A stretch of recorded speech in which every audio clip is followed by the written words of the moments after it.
Hello everyone, I am doctor Hamid Khan, team director पाथाइस academy. आज हम लोग इंटरनल सिक्योरिटी पर बात करेंगे। ये पेपर बेसिकली पेपर 3 को बिलोंग करता है। पेपर 3 जनरल स्टडीज पेपर 3, जिसमें आप इकोनॉमी और science and technology, disaster management, इसके अलावा आप एनवायरनमेंट की बात करते हैं, और ये फिर इंटरनल सिक्योरिटी एक टॉपिक है। दोस्तों, इस टॉपिक को आप इंटरनेशनल रिलेशंस के साथ भी पढ़ते हैं और वहाँ की अंडरस्टैंडिंग लेकर आप इस पेपर को बेहतर कर सकते हैं। इस पेपर में इंडियन सोसाइटी के भी कुछ सेक्शंस को हम लोग देख सकते हैं, बिकॉज इंडियन सोसाइटी की जब हम लोग बात करते हैं, सो इंडियन सोसाइटी में कुछ सेक्शंस हैं जिसको हम लोग मानकर चलते हैं कि यहाँ से भी क्वेश्चन आ सकते हैं। सो बेसिकली ये इंटरकनेक्टेड सब्जेक्ट है। जैसे आप इसमें गवर्नेंस का कुछ पोर्शन आप पढ़ते हैं, फिर इंडियन इकोनॉमी में जब आप डेवलपमेंट की बात करते हैं, सो बेसिकली इंटरकनेक्शन आपको दिखाई देगा इस पेपर में। और एथिक्स के भी कुछ सेक्शन, क्योंकि गवर्नेंस और एथिक्स आपस में कनेक्टेड है, सो डेवलपमेंट के टॉपिक आपस में कनेक्टेड हैं। सो इंटरनल सिक्योरिटी अकेले एक टॉपिक समझकर हम आगे बढ़ें और उसके सारे आंसर्स करें, ऐसा नहीं है, बल्कि ये इंटरकनेक्शन है। ऑब्वियसली करंट अफेयर्स के साथ चलने वाला टॉपिक है, तो आपको ये ध्यान रखने की जरूरत है कि करंट अफेयर्स के साथ कैसे रिलेटेड है। सो 13 का क्वेश्चन देखते हैं कि 13 में किस तरह के क्वेश्चन पूछे गए। बेसिकली जो यूपीएससी का सिलेबस चेंज होता है वो 2013 से चेंज होता है, और 13 से लेकर 23 तक ऑलमोस्ट 10 इयर्स के क्वेश्चन पेपर्स आ चुके हैं, और 2024 का मेंस आपका होने वाला है 20 सितंबर से होने वाला है। सो बेसिकली अब तक हमारे पास 10 इयर्स के क्वेश्चन पेपर्स हैं इंटरनल सिक्योरिटी के, या जो भी नया सिलेबस है उसके अकॉर्डिंग। सो ऑब्वियसली आपके पास एक काफी बड़ा बंच है, स्टॉक है। सो जो क्वेश्चंस पूछे गए हैं उनमें 13 का क्वेश्चन क्या है वो हम लोग देख सकते हैं, समझ सकते हैं। और यहाँ पर मनी लॉन्ड्रिंग का क्वेश्चन आया हुआ है। Money laundering poses a serious security threat to a country's economic sovereignty. What is its significance for India and what steps are required to be taken to control this menace? So parallelly Hindi में भी देख लेते हैं। अवैध धन स्थानांतरण देश की आर्थिक प्रभुसत्ता के लिए एक गंभीर सुरक्षा जोखिम है। भारत के लिए इसका क्या महत्व है और इस खतरे से बचने के लिए क्या कदम उठाए जाने चाहिए। सो मनी लॉन्ड्रिंग पर बेसिकली क्वेश्चन है। ये लगभग हर दूसरे साल इस क्वेश्चन को पूछा गया है।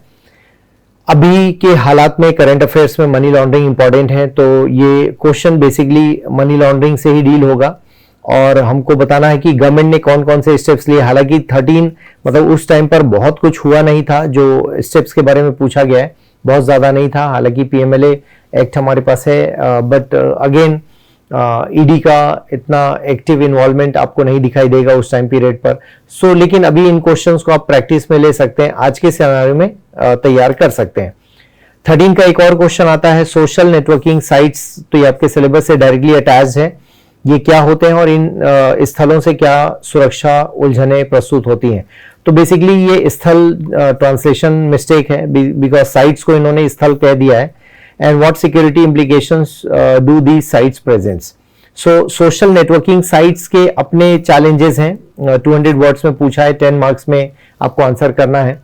सो बेसिकली आप देखेंगे कि इसके जो चैलेंजेस के तौर पर देखा जा सकता है कि अभी एक तो आपके पास है कि फेक न्यूज का बहुत बड़ा चैलेंज है। फिर दूसरा आप देखेंगे इंटरनल सिक्योरिटी के लिए बहुत बड़ा चैलेंज है, और वो क्या है कि हम पब्लिक इमोशंस के साथ कई बार खेल जाते हैं, और पब्लिक इमोशंस के साथ खेलकर हम लोग कुछ भी उसमें लिख जाते हैं, और फिर अगेन दंगे भड़क सकते हैं। जैसे धर्म के बारे में लिख दिया, किसी जाति के बारे में कमेंट कर दिया, किसी इष्ट देव, मतलब जो भी हो, ईश्वर, अल्लाह, कोई भी किसी भी धर्म के इष्ट देव के बारे में कुछ कह दिया, तो फिर वहां से लोग, तो बेसिकली इसमें फैलने का जो परसेंटेज है वो काफी ज्यादा है। सोशल नेटवर्किंग साइट, उसकी स्पीड ज्यादा है, उसके रिएक्शन टाइम ज्यादा है।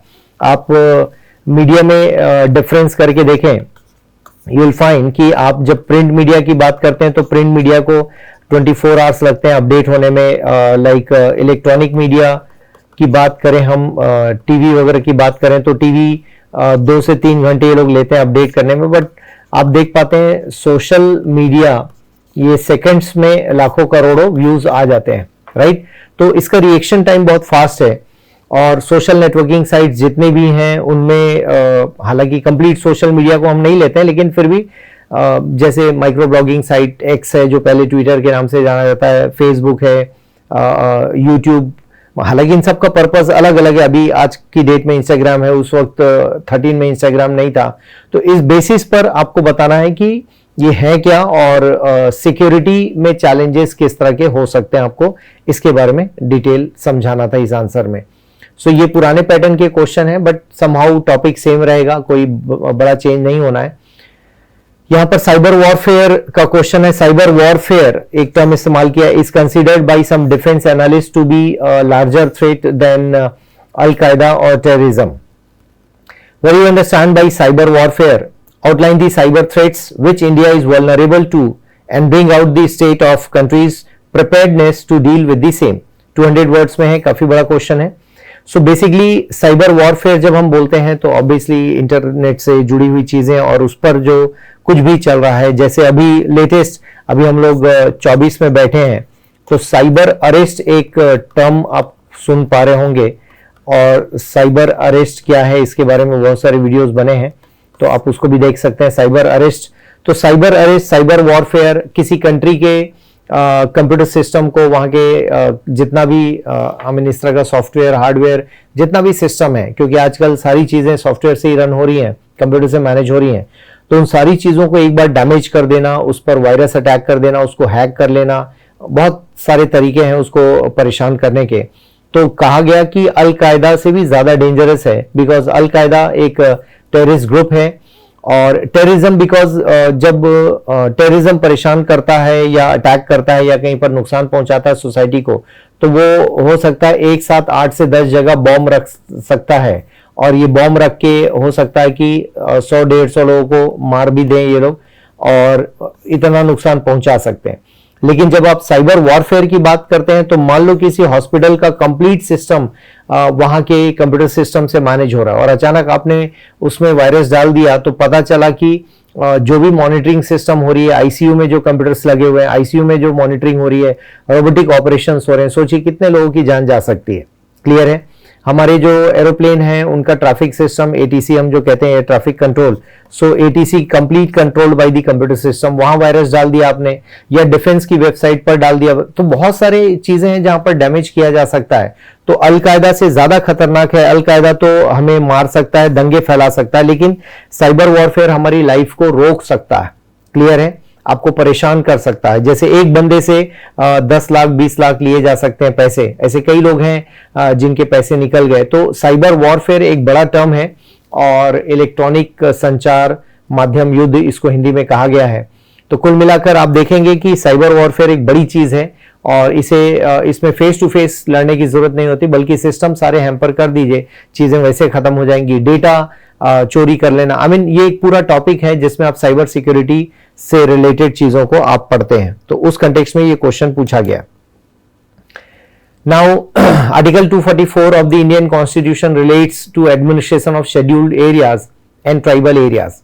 Analyse the impact of non implementation of the provisions of the 5th schedule on the growth of left wing extremism. So अब आप देख पा रहे हैं कि यहां पर एक पॉलिटी का भी टॉपिक आ गया, पॉलिटी से भी जोड़ दिया आपको। मैंने इसीलिए कहा था शुरू में इंटरकनेक्शन आपको समझना पड़ेगा। यूपीएससी में ये बहुत इंपॉर्टेंट चीज है, इंटरकनेक्शन। किसी भी सब्जेक्ट में जो इंटरकनेक्शन है वो मायने रखता है। सो यहां पर क्या बोला, एक तो LWE को जोड़ा, ठीक है। दूसरा है हमारा ट्राइबल एरियाज की हम बात कर रहे हैं, और थर्ड लेवल पर हम बात कर रहे हैं खासकर 5th शेड्यूल की बात करते हैं, ठीक है। तो ये मुद्दे हमारे पास। तो बेसिकली आप देखोगे कि जब भी हम आर्टिकल 244 की बात करते हैं तो इंपॉर्टेंट है कि कॉन्स्टिट्यूशन में ट्राइबल वेलफेयर, ट्राइबल एरियाज का मैनेजमेंट, इसके अलावा 5th शेड्यूल, इन सब में क्या लिखा गया बेसिकली। तो 5th शेड्यूल आप देखेंगे ट्राइबल एरियाज को डिस्कस करता है, और 6th शेड्यूल में पर्टिकुलरली 4 स्टेट्स के बारे में लिखा गया है, और वो आप देख पाते हैं त्रिपुरा, आसाम, मेघालय एंड मिजोरम। तो ये 4 स्टेट्स हैं जिनमें 6th शेड्यूल से डील होता है बेसिकली, राइट। अब इन्होंने बोला LWE और 5th शेड्यूल आपस में क्या कनेक्शन है। तो फिफ्थ शेड्यूल की रेलेवेंसी को आप पंचायत के साथ समझ सकते हैं। इसके ठीक पहले 243 पंचायती राज का आर्टिकल है। तो पंचायती राज के आर्टिकल्स में आप देखेंगे हमने ट्राइबल एरियाज को छोड़ दिया है, इनके लिए अलग से हमने क्या किया है, अलग से एक्सटेंशन दिया है, और इसको हम लोग पेसा एक्ट भी कहते हैं। और ये आता है आपका 1996 में, पंचायती राज एक्सटेंशन टू शेड्यूल एरियाज 1996 का ये एक्ट बना हुआ है। क्लियर है? तो इन एरियाज में, क्योंकि ट्राइबल लाइफ को हम ऐसे डिस्टर्ब नहीं करते, उनका अपना ट्राइबल सिस्टम है, उनका अपना कबीला सिस्टम है, कबीले सिस्टम की अपनी हायरार्की है। तो आप देखेंगे जो ट्राइबल सोसाइटी है उसमें हम लोग इंटरफेयर नहीं करते थे, इसलिए हमने पंचायती राज को डायरेक्टली इन एरियाज में मना कर दिया। लेकिन फिफ्थ शेड्यूल इसी चीज की डिमांड करता है कि उनका अपना ऑटोनॉमस सिस्टम होगा।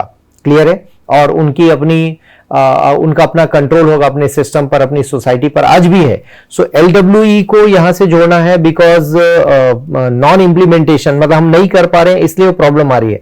तो फिफ्थ शेड्यूल लगाते ही क्या होगा, उन एरियाज में इंटरफेरेंस खत्म हो जाएगा, लॉ एंड ऑर्डर पर कंट्रोल होगा हमारा, लेकिन उसके बावजूद भी उनके अपने कल्चर को हम डिस्टर्ब नहीं करेंगे, क्योंकि अभी इनकी जो लड़ाई है वो क्या है, जल की है और जंगल की लड़ाई है, और इसके अलावा जमीन की लड़ाई है। ठीक है ना?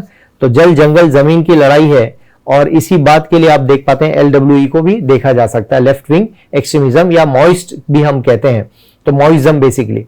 तो एक डेवलपमेंट का बहुत इंपॉर्टेंट इशू है, उन एरियाज में डेवलपमेंट को हम कैसे सिक्योर करें, राइट? तो मैंने अभी कुछ देर पहले कहा कि इसको आप इंडियन इकोनॉमी में भी पढ़ते हैं, गवर्नेंस में भी पढ़ते हैं, पेपर 4 में भी पढ़ते हैं, पॉलिटी में भी पढ़ते हैं, और ओवरऑल इंडियन सोसाइटी में भी पढ़ते हैं। सो ओवरऑल डेवलपमेंट एक टॉपिक है, लेकिन उसके कई सारे इंप्लीकेशन है, कई सारे कनेक्शन है। तो इस चीज को समझने की जरूरत है कि बेसिकली उन एरियाज में हम डेवलपमेंट कर पा रहे हैं या नहीं, और डेवलपमेंट कर पा रहे हैं तो उसमें ऑटोनोमस कितना दिया गया, उनको ऑटोनॉमी कितनी दी गई वहां के लोगों को। ऐसा तो नहीं कि हम उनकी लाइफ में इंटरफेयर कर रहे हैं, उनके कल्चर को हम डिस्टर्ब कर रहे हैं, उनके बेसिक एम्यूनिटीज को हम डिस्टर्ब कर रहे हो। तो LWE कहीं ना कहीं फेथ लेकर उस इमोशंस के साथ या फिर उनको एक सिंपैथी लेकर उन चीजों को डील करने की कोशिश कर रहा होगा। तो उस बेसिस पर चीजों को हम लोग देख सकते हैं। आइए दोस्तों, हम अगले क्वेश्चन की ओर बढ़ते हैं, और 13 में ही ये पूछा गया सवाल है, how far are India's internal security challenges linked with border management, particularly in view of the long porous border with most countries of South Asia and Myanmar. So basically India के जो बॉर्डर में neighbouring countries हैं, इस side हम पाकिस्तान की बात कर लें, फिर इधर हम बांग्लादेश की बात कर लें, देन फिर म्यांमार की बात कर लें, और मतलब ये ऐसे बॉर्डर्स हैं जो वल्नरेबल कहे जा सकते हैं, जहां से हमको चैलेंज भी मिलता है। तो पोरस बॉर्डर का इशू एक इंपॉर्टेंट टॉपिक है, खासकर पोरस का मतलब होता है छिद्रदार, जैसा हिंदी में भी आपको दिख रहा है यहाँ पर। तो ये चैलेंज है बिकॉज बॉर्डर मैच होते हैं यहाँ से। म्यांमार साइड में आप देखेंगे नॉर्थ ईस्ट के जो हमारे स्टेट्स हैं, वहां से म्यांमार से लोग आना जाना करते हैं। जैसे रोहिंग्या मुस्लिम्स का एक इशू बड़ा लंबा आप देख सकते हैं, चल ही रहा है और न्यूज में भी रहता है अक्सर।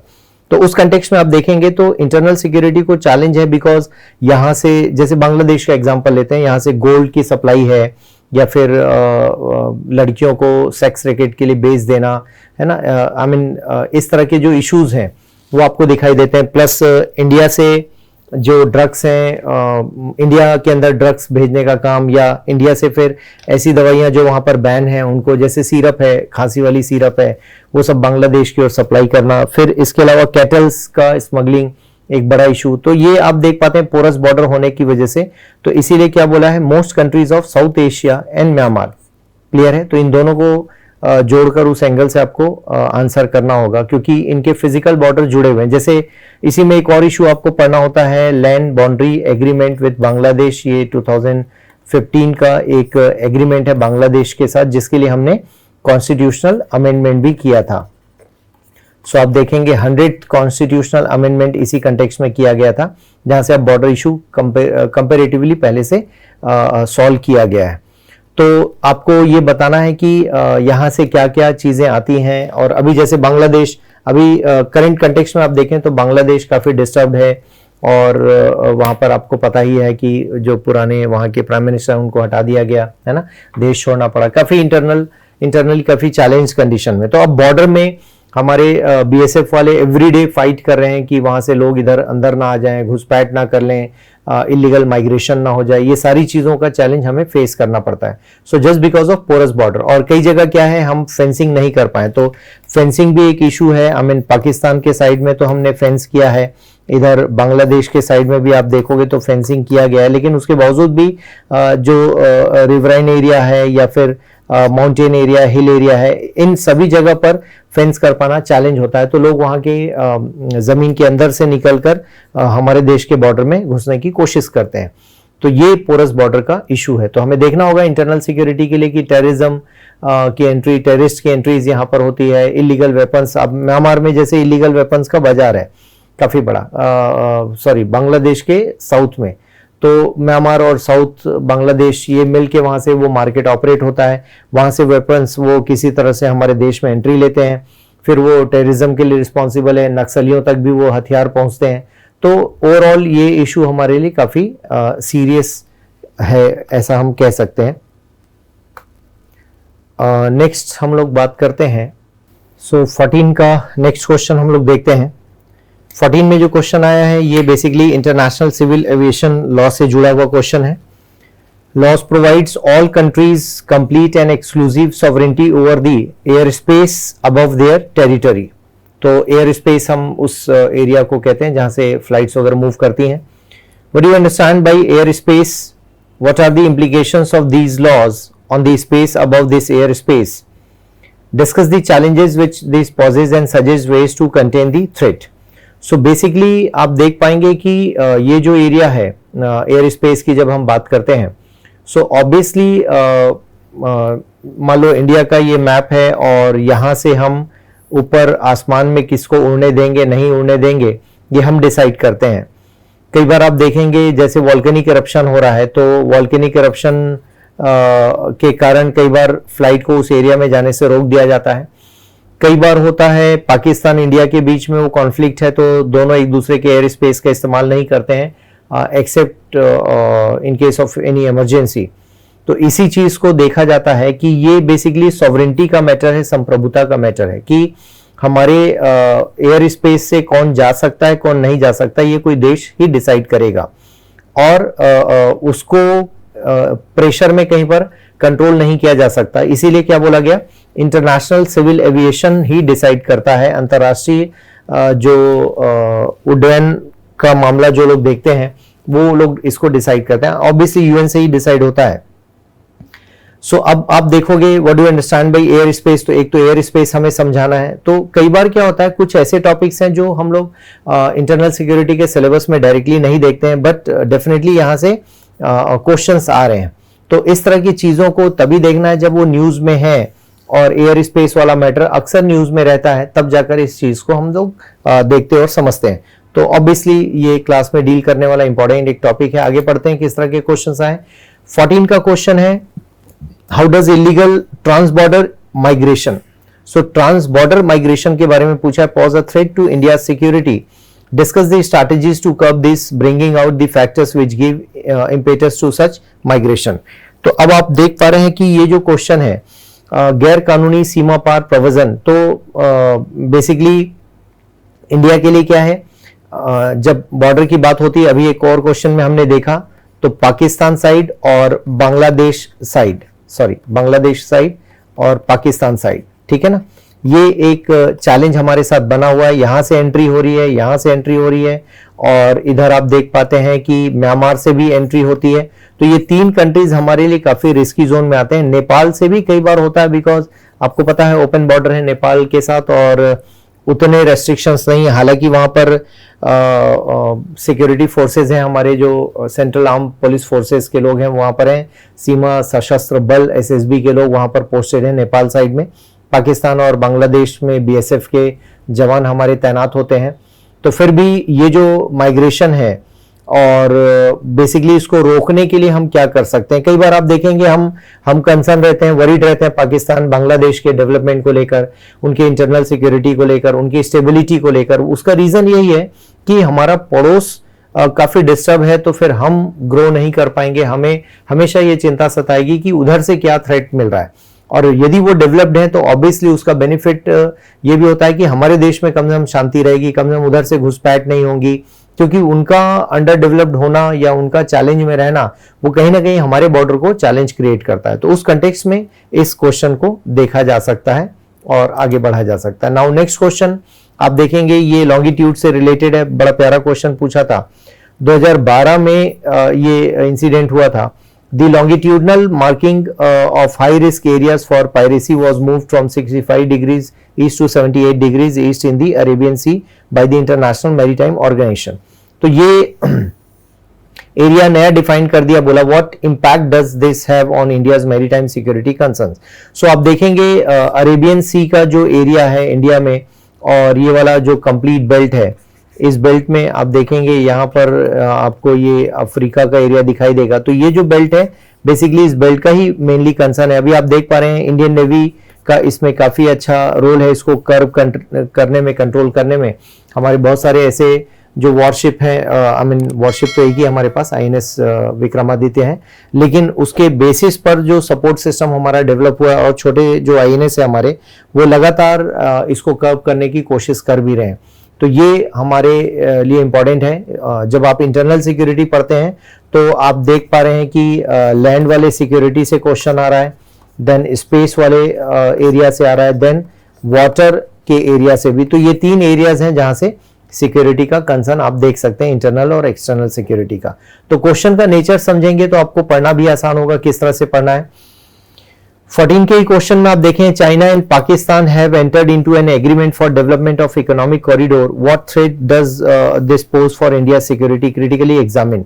तो अब आप देखेंगे कि economic corridor, so again India के बॉर्डर साइड की बात आएगी, तो ये वाला साइड है जो हमें परेशान करता है, ये वाला साइड है जो हमें परेशान करता है।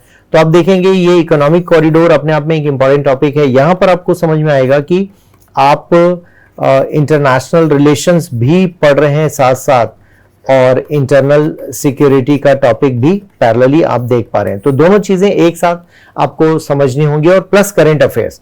सो करंट अफेयर्स का भी इसमें आपको रोल दिखाई दे रहा है, और इन सबको साथ लेकर आपको चलना है, तब जाके ये चीज कवर होती है। राइट दोस्तों, तो इस तरह के क्वेश्चन आप देख पा रहे हैं कि उसका कंसर्न है, और इकोनॉमिक कॉरिडोर को लेकर इंडिया के कंसर्न्स रहे हैं हमेशा, और वहां से हमें ये देखना होगा कि बॉर्डर पर रोड बनाएंगे, वो लोग रोड बनाएंगे तो वहां आर्मी का मूवमेंट उनके लिए आसान होगा, और हम मना भी नहीं कर पाएंगे। तो ये बहुत सारे कंसर्न है, प्लस वेपन्स का मूवमेंट हो सकता है। डेवलप्ड एरिया से किसी एरिया में घुसना, लेस डेवलप्ड एरिया में घुसना इजी हो जाएगा। जैसे हमारा जो वैली वाला एरिया है वो लेस डेवलप्ड है, बिकॉज वो POK साइड में है, इंडिया का ही हिस्सा है जो POK साइड में आपको दिखाई देता है। तो आप देखेंगे कि वो जो पाकिस्तान ऑक्यूपाइड कश्मीर है, तो वो एरिया हमारे लिए कंसर्न है, बिकॉज मान लो रोड वगैरह बन गई बॉर्डर के उस तरफ, तो वहां से किस तरह से घुसपैठ होगी, इसको कैलकुलेट करना बहुत इंपॉर्टेंट है। तो ये इंटरनल सिक्योरिटी के लिए इस तरह का चैलेंज आपको बना हुआ दिख रहा है। अगेन साइबर सिक्योरिटी का एक क्वेश्चन दिखता है 15 का, discuss the advantages and security implications, दोनों बोला है आपको, right, of cloud hosting of service विज़ in house machine based hosting of government business. तो 12.5 नंबर का क्वेश्चन है। बेसिकली क्या होता है, जैसे हम लोग जब क्लाउड की बात करते हैं तो हमारा सिस्टम मान लो CPU है, और ये CPU कनेक्टेड है कहीं और के क्लाउड, मतलब इसी को हम क्लाउड कह देते हैं बेसिकली। तो ये हमारा क्या है, स्टोरेज यहाँ पर हो रहा है, ठीक है ना। और एक होता है कि हमारा इन हाउस ही हमने सर्वर बना रखा है, और उसी से सारे सिस्टम कनेक्टेड हैं, और वहीं से हम लोग एक्सेस कर पा रहे हैं, ठीक है ना, ये इस तरीके से। तो अब आप बोलेंगे सर ये इन हाउस है, इन हाउस स्टोरेज है, अब इसी को क्या बोला जा रहा है, इन हाउस मशीन्स, ठीक है। अब ये एक सर्वर है हमारा, और सर्वर रूम भी होता है, तो ये लोकल सर्वर है, इससे अलग अलग सिस्टम कनेक्टेड है। अब जैसे रजिस्ट्रार ऑफिस में आप जाएंगे तो कई बार आप देखेंगे लोकल सर्वर से भी काम हो रहा होता है, लेकिन अब इसका डेटा दूसरी जगह इंटीग्रेट कैसे होगा। तो कई बार क्या होता है, इसको इंटरनेट से एक्सेस किया जाता है दूसरी जगह, लेकिन ये बहुत आसान नहीं होता, सिक्योर्ड नहीं होता। इस मैटर में क्या हो रहा है कि मान लो ये इंटरनेशनल स्टोरेज हमने ले रखा है, सपोज हमने AWS का ले रखा है, अमेजन का हमने स्टोर ले रखा है, क्लियर है, क्लाउड। अब आप यहाँ बैठे हैं, मान लो आप किसी भी जगह पर बैठे हैं, मान लो आप रायपुर में हैं या दिल्ली में हैं या किसी भी जगह में हैं, मान लो आप कोलकाता में हैं, ठीक है। तो आप क्या कर रहे हैं, इसको क्लाउड में मतलब यहाँ पर आपका डेटा सेव है, तो इसी को हम क्लाउड मेथड कहते हैं। जरूरी नहीं कि वो केबल से कनेक्टेड हो, आप इंटरनेट कैसा भी हो उससे भी आप कनेक्ट करके उसको चेक कर सकते हैं, देख सकते हैं, मतलब यहां से आपका एक्सेस, तो इसको सेफ माना जाता है। ये इसको सेफ नहीं माना जाता। मान लो यहाँ आग लग गई या उसकी सिक्योरिटी में कोई चैलेंज आ गया, मान लो ये डब्बा ही कोई उठा कर ले गया, देन व्हाट।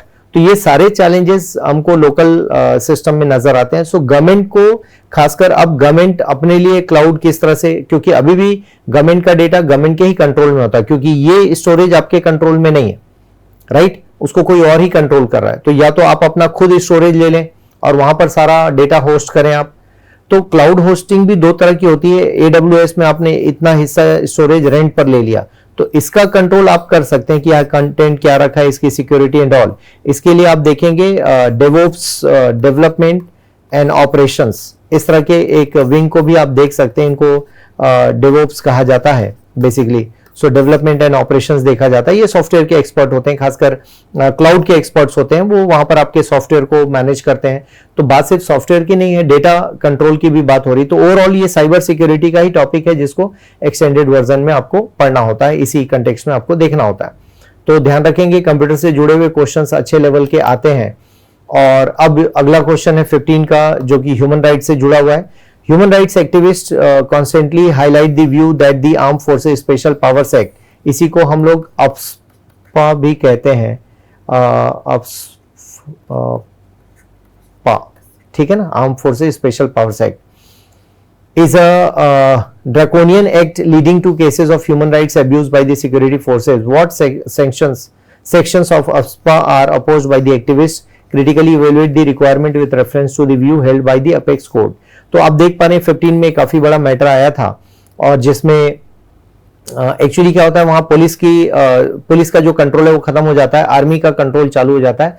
और खासकर नागालैंड और जम्मू कश्मीर और नॉर्थ ईस्ट के कुछ स्टेट्स में इसको लगाया गया था। धीरे धीरे इसको रिड्यूस कर दिया गया। तब तक 15 में आप देखेंगे तो काफी मैटर हाईलाइटेड था। तब बीजेपी की फ्रेश गवर्नमेंट बनी थी उस साल, और ये मैटर पूछ लिया गया था।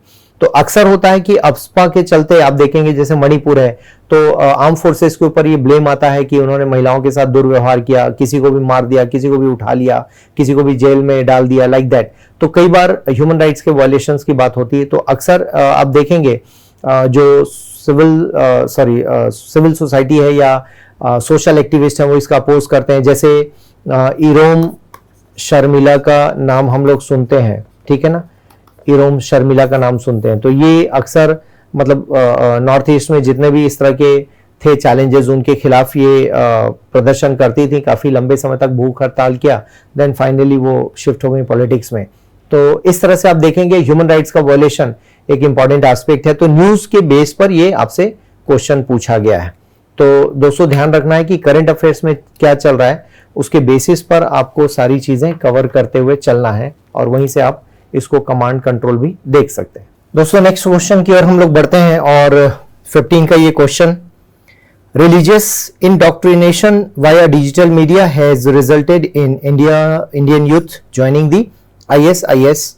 What is ISIS and its mission? How can ISIS be dangerous for the internal security for our country? So आप देखेंगे इन्होंने बोला क्या है, जो हमारे पास डिजिटल मीडिया या फिर सोशल मीडिया की हम बात करें। अब यहां पर क्या होता है, कनेक्शन में मे बी FB की बात करें, उस वक्त ज्यादातर ये फेसबुक का ही चलन था।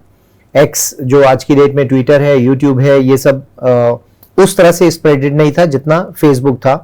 और इसके पहले आपने शायद कभी नाम सुना होगा, ऑरकुट करके एक सोशल मीडिया प्लेटफॉर्म था।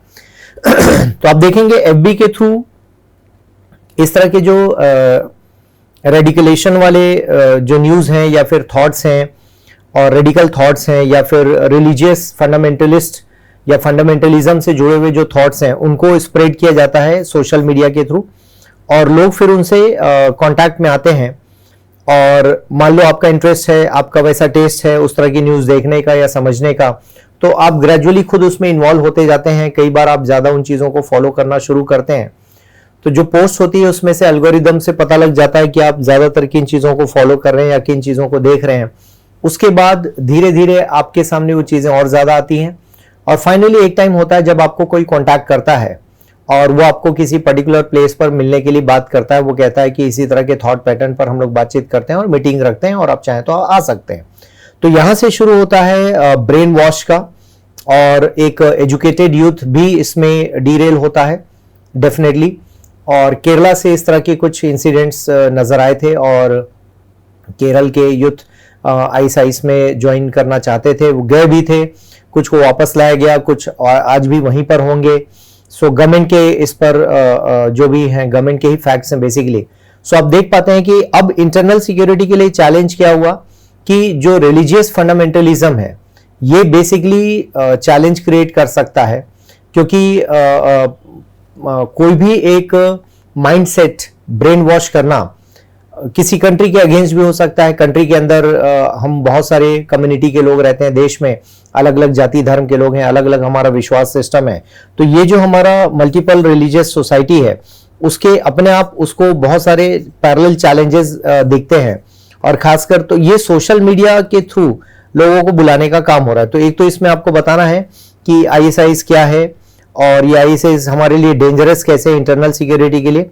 तो कुल मिला के उस वक्त ये हाईलाइटेड क्वेश्चन था, उस एंगल से आपको समझाना था, काफी न्यूज में भी था, और केरल के काफी सारे लड़के लड़कियों को इस पर देखा भी गया था कि वो गए हैं। फैक्ट्स इसमें अभी मैं शेयर नहीं कर रहा हूं, but factual information already available है, क्योंकि उस वक्त के अखबार में सारी चीजें आई थी। तो आपको ये ध्यान रखना है कि इंटरनल सिक्योरिटी पढ़ते वक्त इस तरह के क्वेश्चंस को भी एड्रेस करना है, और ये सारी चीजें आपके नजर में आनी चाहिए। और खासकर द हिंदू आपको पढ़ते रहना चाहिए, और उसमें जो भी मैटर करंट का दिख रहा है उसको आप इनकलकेट कर सकते हैं इंटरनल सिक्योरिटी के पॉइंट ऑफ व्यू से। Will go to the next question. LWE का फिर से क्वेश्चन आ गया। The persisting drives of the government for development of large industries in backward areas. So large industries in backward areas, जैसे मान लो आप छत्तीसगढ़ का भी एग्जांपल ले लें, तो यहाँ पर पावर प्लांट की बात हो रही है, स्टील प्लांट की बात हो रही है। resulted in isolating the tribal population and the farmers who face multiple displacements. So अब यहाँ पर क्या है, हम बात कर रहे हैं, किसकी बात कर रहे हैं, डेवलपमेंट, और साथ ही साथ हम बात कर रहे हैं डिस्प्लेसमेंट की बात कर रहे हैं। क्लियर है? और डेवलपमेंट का एक नेगेटिव एस्पेक्ट डिस्प्लेसमेंट होता है, बट इस डिस्प्लेसमेंट को हम पॉजिटिवली रिहैबिलिटेशन में कन्वर्ट कर सकते हैं, रिहैबिलिटेट कर दें उस पॉपुलेशन को with good facilities, and good infra, including education, including drainage system, including school, including hospitals, bus stop etcetera. So ये रिहैबिलिटेशन, क्योंकि डेवलपमेंट रुकेगा नहीं, लेकिन डेवलपमेंट किस कॉस्ट पर कर रहे हैं इसको समझना जरूरी है। Now with Malkangiri and Naxalbari foci discuss the corrective strategies needed to win the LWE doctrine affected citizens back into the mainstream of social and economic growth. So again ये आपको टर्म ध्यान रखना है, कुछ कीवर्ड्स होते हैं जहां आपका फोकस होना चाहिए। Main stream of socio and economic growth, जहां पर उनका सोशल डेवलपमेंट भी हो, इकोनॉमिक डेवलपमेंट भी हो, ऐसे स्ट्रीम में हम उनको वापस कैसे लेकर आए। तो हमारा कंसर्न क्या है कि उन एरियाज में प्रॉब्लम क्या आ रही है। तो इंडस्ट्री खोलने के कारण उनका डिस्प्लेसमेंट हो रहा है। अब इंडस्ट्री से डेवलपमेंट कैसे आएगा ये हमें समझने की जरूरत है, बैलेंस डेवलपमेंट की जरूरत है। क्या हम सस्टेनेबल डेवलपमेंट पर बात कर पा रहे हैं? लाइक मान लो उड़ीसा की बात करें, छत्तीसगढ़ की बात करें, झारखंड की बात करें, ये ट्राइबल एरियाज, ट्राइबल बेल्ट हैं बेसिकली। यहाँ पर किसी पहाड़ को खोदना भी उनके अगेंस्ट जाता है, बिकॉज वो उनके लिए उनके देवता हैं, उनके कुल गुरु रहते हैं वहां पर, है ना, वो पूजा पाठ करते हैं उस चीज की, उनकी मान्यताएं हैं, वो फॉरेस्ट के रक्षक होते हैं, और अब हम चाहते हैं कि वहां पर माइनिंग हो। तो ये सारा कंसर्न तो है, और साथ ही साथ हम कहते हैं कि हम डेवलपमेंट लेकर आ रहे हैं, लेकिन ये डेवलपमेंट किस कंटेक्स्ट में, किस हद तक किस तरह से, तो वो उन चीजों को एनालाइज करने की जरूरत है कि जब हम डेवलपमेंट की बात करते हैं तो डेवलपमेंट किस कॉस्ट पर हम वहां पे डिग्रेड कर रहे हैं, एनवायरमेंटल डिग्रेडेशन हो रहा है, या फिर हम वहां के लोगों को डिग्रेड कर रहे हैं, वहां के लाइफस्टाइल को डिग्रेड कर रहे हैं, उनके क्या हम कल्चर को डिग्रेड करने जा रहे हैं, ट्राइबल कल्चर। और इस वजह से आप देखेंगे कि इसका होता यह है, नेगेटिव इंपैक्ट ये पड़ता है कि वो लोग भागकर फिर किनके पास चले जाते हैं, वही जो नक्सलिज्म का सपोर्ट करते हैं, और उन्हें फिर क्या बता दिया जाता है कि आपका जो जल है और या फिर आपका जो जंगल है और या फिर जो जमीन है वो आपसे छीन ली जा रही, किसी और को दी जा रही। तो ये ऑब्वियसली किसी के लिए भी कंसर्न हो सकता है और फिर वो सपोर्ट करना शुरू कर देते हैं नक्सलाइट्स को, राइट। तो ये कंटेक्स्ट बहुत गंभीर है, इसके पूरे एंगल को समझना जरूरी है और सारे इसको साइक्लिक मैनर में समझना इंपॉर्टेंट है, राइट। तो LWE से लगातार क्वेश्चंस आ रहे हैं। Cyber space, cyber security. Considering the threat cyberspace poses for the country, India needs digital armed forces to prevent crimes. Critically evaluate the National Cyber Security Policy 13. Outline the challenges perceived in its effective implementation. ये digital arm forces कौन होंगे कि जैसे अभी हमारे यहाँ पर CERT-IN है, नाम शायद सुना होगा आप लोगों ने, computer emergency response team of India. इसके अलावा हमारे पास CDAC भी है, इसको भी हम देख सकते हैं। फिर भी हमें अलग से डिजिटल आर्म फोर्सेस चाहिए।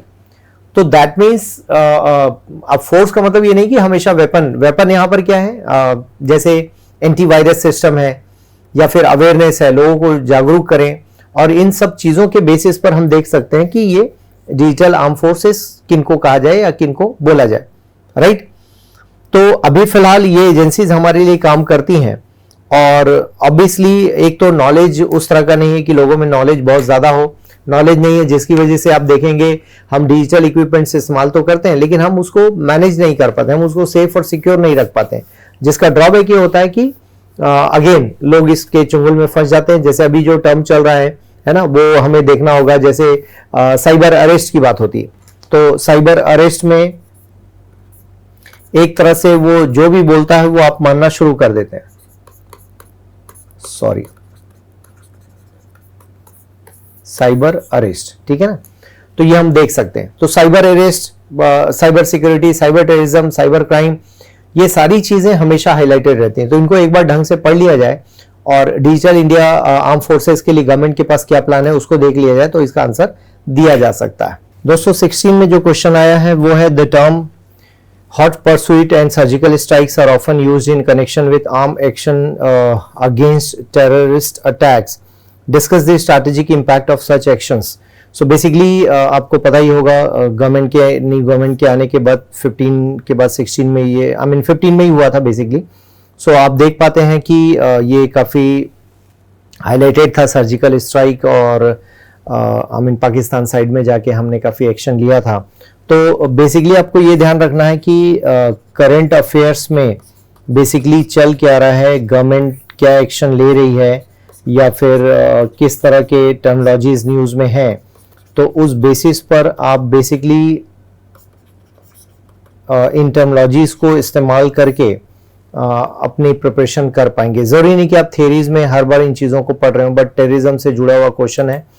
देन 16 में आप देखेंगे कि फिर से terrorism is emerging as a competitive industry over the last few decades, analyse the above statement. तो दैट मीन्स डिफरेंट ग्रुप्स हैं जिनके बीच में एक कंपटीशन, एक दूसरे को नीचा दिखाने की कोशिश और एक दूसरे से आगे बढ़ने का मामला नजर आता है। जैसे एग्जांपल ले लेते हैं, अल-कायदा है या फिर मुजाहिदीन, इंडियन मुजाहिदीन, या ऐसे बहुत सारे ऑर्गेनाइजेशन है, इस्लामिक स्टेट्स हैं। तो इन सभी के बीच एक तरह का कंपटीशन भी आपको नजर आएगा और कॉम्पिटिटिवनेस के चलते वो अलग अलग चीज़ों को ऑप्ट करना भी चाहते हैं और इनके आपस के भी कॉन्फ्लिक्ट आपको नजर आएंगे अलग अलग लेवल पर। इंडिया में तो आपको नहीं दिखाई देंगे, बट ओवर द टाइम आप देखेंगे इंटरनेशनल एस्पेक्ट्स में तो ये चीज़ें आपको नजर आएंगी। तो अगेन करंट अफेयर्स के टर्म पर ये क्वेश्चन है। देन बॉर्डर मैनेजमेंट, इससे पहले पोरस बॉर्डर का हमने क्वेश्चन देखा था, is a complex task due to difficult terrain and hostile relations with some countries, elucidate the challenges and strategies for effective border management. तो अब यहाँ पर एक तो इन्होंने आपसे बोला, एक तो बॉर्डर मैनेजमेंट का मैटर समझाना है, ठीक है, रीजन भी बता दिया, ड्यू टू डिफिकल्ट टेरेन मतलब जोग्राफिकल एरिया, फिर बोला रिलेशंस मतलब जो लाइक पाकिस्तान है ना, ऐसे देश के साथ हमारे रिलेशन नॉर्मल नहीं है। तो अब इसकी वजह से हमारे पास स्ट्रैटेजीज में चैलेंजेस और स्ट्रैटेजीज क्या है, क्योंकि ये तीनों मैनेज करना है, geographically it is very tough, border manage भी करना है, पोरस बॉर्डर भी है, और पाकिस्तान जैसा देश, बांग्लादेश भी है, लेकिन बांग्लादेश के साथ कम से कम रिलेशन ठीक ठाक थे, बातचीत थी, हम मैनेज कर पाते थे, लेकिन पाकिस्तान के साथ आपको पता है। तो ये जो हमारा बॉर्डर एरिया है, इसको मतलब मैनेज करना अपने आप में बड़ा चैलेंज, तो उस कंटेक्स्ट में लिखना है। तो बॉर्डर मैनेजमेंट के कई एंगल हो सकते हैं, पोरस बॉर्डर पर पूछा, बॉर्डर मैनेजमेंट पे पूछा, इसमें आपको अगेन इंटरनेशनल रिलेशंस काम आएगा, जहां पाकिस्तान के बारे में आप पढ़ते हैं तो पाकिस्तान के बारे में अवेयर हैं, तो आपसे इंटरनेशनल रिलेशन के क्वेश्चन भी बनेंगे, और डेफिनेटली इंटरनल सिक्योरिटी का भी क्वेश्चन आप मैनेज कर पाएंगे। Then use of internal and social media, internet and social media by non state actors for subversive activities is a major security concern. How have these been misused in recent past? Suggest effective guidelines to curb the above threat. अब यहाँ पर non state actor की भी बात करता है, ठीक है, और इन्होंने बेसिकली सोशल मीडिया इंटरनेट के यूज के बारे में बात की है, रिसेंट पास्ट की बात की है, मेजर सिक्योरिटी कंसर्न है। तो अब ये एनएसए जब इंटरनल सिक्योरिटी में ये टर्म इस्तेमाल होता है, तो इसका मतलब क्या हुआ, ये किन के बारे में बात हो रही है, ये टेररिस्ट एक्टिविटीज के बारे में बात हो रही है। नॉन स्टेट एक्टर, मान लो ये लोग आपको गवर्नेंस में पूछते हैं, तो गवर्नेंस में इनको हम क्या बोलेंगे, गवर्नेंस में हम इनको एनजीओ या सिविल सोसाइटी कंसिडर करेंगे, ठीक है। तो उस कंटेक्स्ट में दोनों टर्म के अपने अपने यूसेज हैं कि कहां पर इनको पूछा जा रहा है। तो बेसिकली फिलहाल ये बात हो रही है कि इंटरनेट और सोशल मीडिया के कंटेक्स्ट में कि वो लोग मिसयूज कैसे कर रहे हैं। ऑब्वियसली एक सिंपल सा ब्रिज है, I mean with the help of social media किसी देश में पहुंचना, किसी देश के बारे में जानना, इंफॉर्मेशन निकालना, लोगों को इन्फ्लुएंस करना अब काफी आसान हो गया। पहले आप दूर बैठते थे तो फिजिकली ये पॉसिबल नहीं था, अभी आप इंटरनेट की हेल्प से उनके देश में हैं, उनके बॉर्डर पे हैं, और उस देश में जाकर आप सारी चीजों को देखने की कोशिश कर रहे हैं।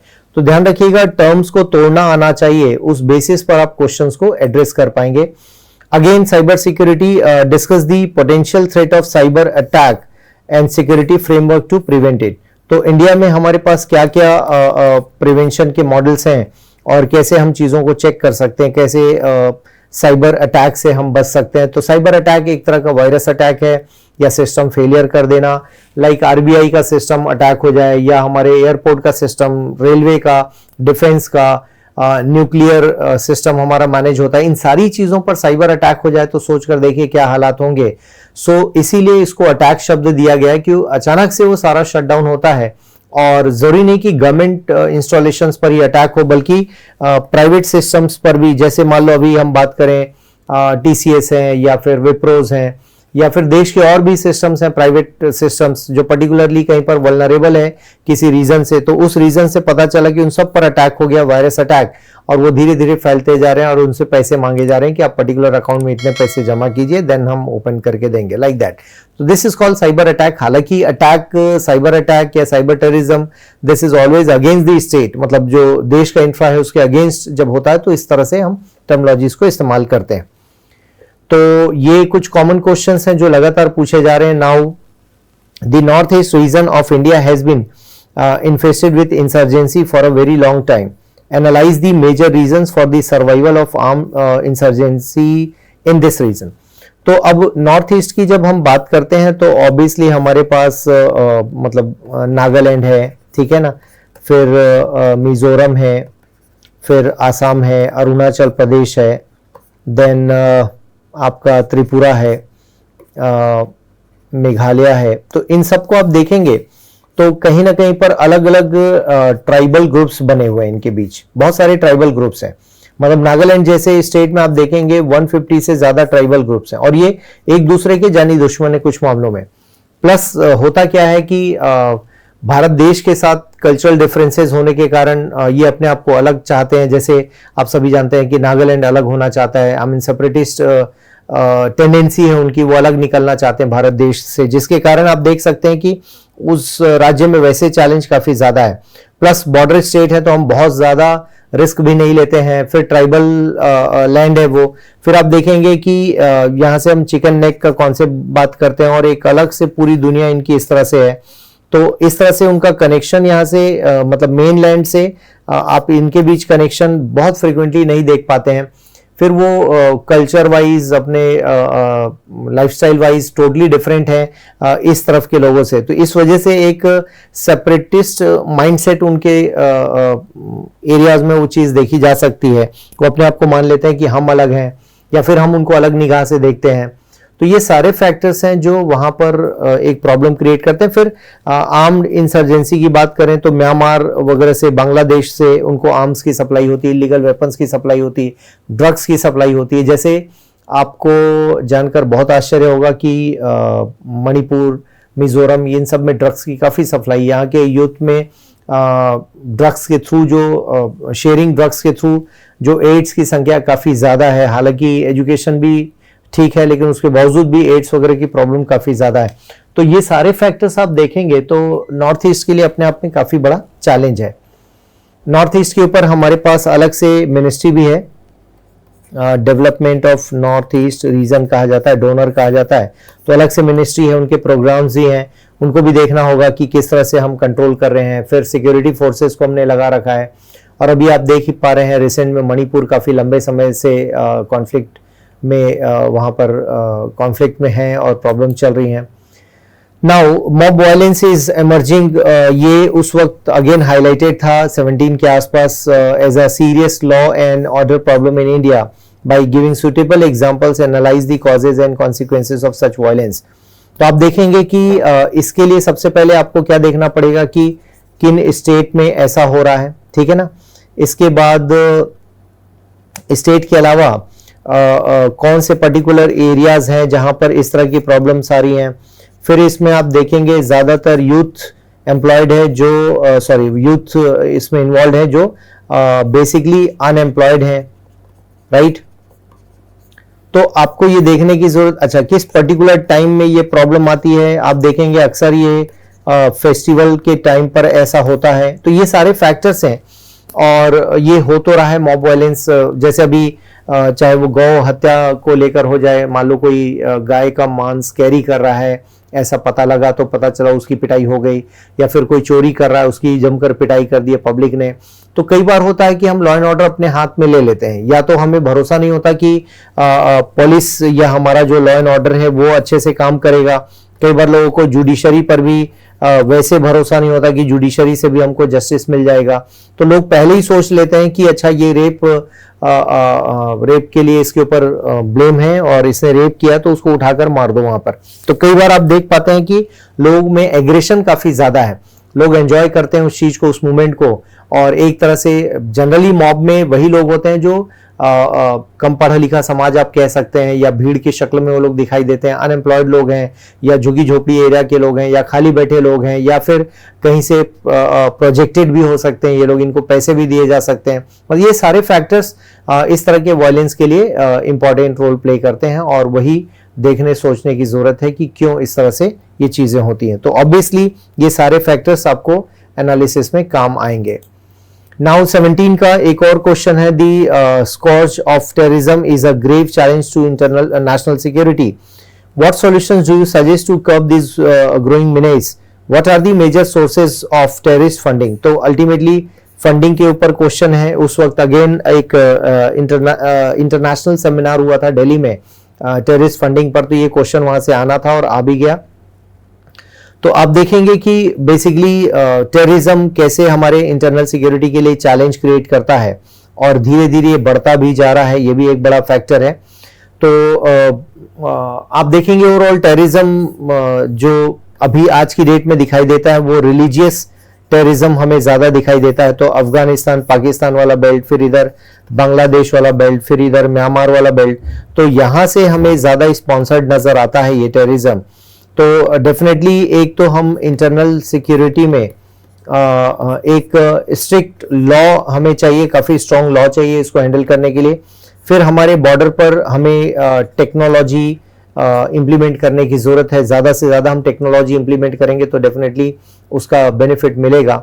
फिर इसके अलावा आप देखेंगे कि जो हमारे सिक्योरिटी फोर्सेस हैं उनको और ज़्यादा फैसिलिटीज़ दिए जाने की ज़रूरत है। इसके अलावा जो बॉर्डर एरियाज पर जो विलेजेस हैं तो वहाँ पर हम कितने ज़्यादा हाई टेक हैं, वहाँ पर हमारा कितना कंट्रोल है, तो ये सारे फैक्टर्स काम करते हैं। प्लस इंडिया में जो कई बार होता है रिलीजन की आड़ में लोग छुप जाते हैं और पता नहीं चलता, उनको भी क्रॉस चेक करने की जरूरत है कि ऐसा तो नहीं कि रिलीजियस कोई इन्होंने कर्टेन लगा रखा है, धार्मिक एक तरह से पर्दा लगा रखा है और हम धर्म की आड़ में बहुत सारा गलत काम हो रहा है उसको हम देख भी नहीं पा रहे हैं। तो वहां पर भी जो हमारे स्पेशली आईबी वाला जो सेक्शन है उसको और स्ट्रॉन्ग करने की जरूरत है ताकि लोकल इंफॉर्मेशन हमारी स्ट्रॉन्ग हो, प्लस इसमें किसी भी तरह के बायसनेस की गुंजाइश ना हो लॉ एंड ऑर्डर में। तो ये सारे फैक्टर्स एक साथ हम देख पाते हैं जो टेररिज्म को कर्व करने में हेल्प कर पाएंगे। देन LWE से फिर से क्वेश्चन है 18 में, is showing a downward trend but still affects many parts of the country. तो क्या बोला जा रहा है कि ग्राफ वाइज देखें तो आप धीरे धीरे ये डाउनफॉल इसका नजर आ रहा है ना, बट सेम टाइम पर कुछ पार्ट्स में कभी कभी ये उभर कर आता है। Briefly explain the governments of India's approach to counter the challenges posed by LWE।